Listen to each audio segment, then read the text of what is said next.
Mga kapatid, ang homilya po ngayong araw ng Lunes pong ito ay hango po sa babasahin kong ito.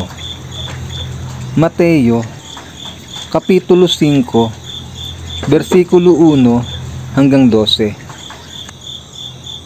Ang sermon sa bundok. Nang makita ni Jesus ang napakaraming tao, umakyat siya sa bundok.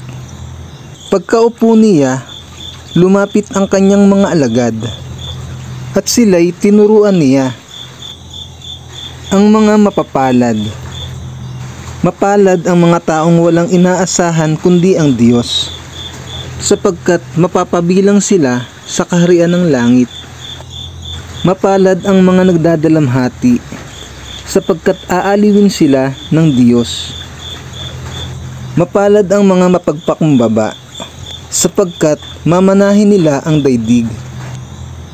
Mapalad ang mga nagugutom at nauuhaw, sapagkat sila'y bubusugin. Mapalad ang mga mahabagin, sapagkat kahabagan sila ng Diyos. Mapalad ang mga may malinis na puso, sapagkat makikita nila ang Diyos. Mapalad ang mga gumagawa ng paraan para sa kapayapaan, sapagkat sila ituturing ng mga anak ng Diyos.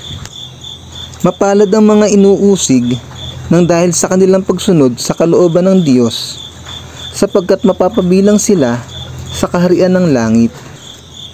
Mapalad ang mga nilalait at inuusig ng mga tao, at pinaparatangan ng lahat ng uri ng kasamaan na pawang kasinungalingan ng dahil sa akin. Magsaya kayo at magalak, sapagkat malaki ang inyong gantimpala sa langit. Gayon din ang ginawa ng mga tao sa mga propetang nauna sa inyo. Ang mabuting balita ng Panginoon. Pinupuri ka namin, Panginoong Hesukristo.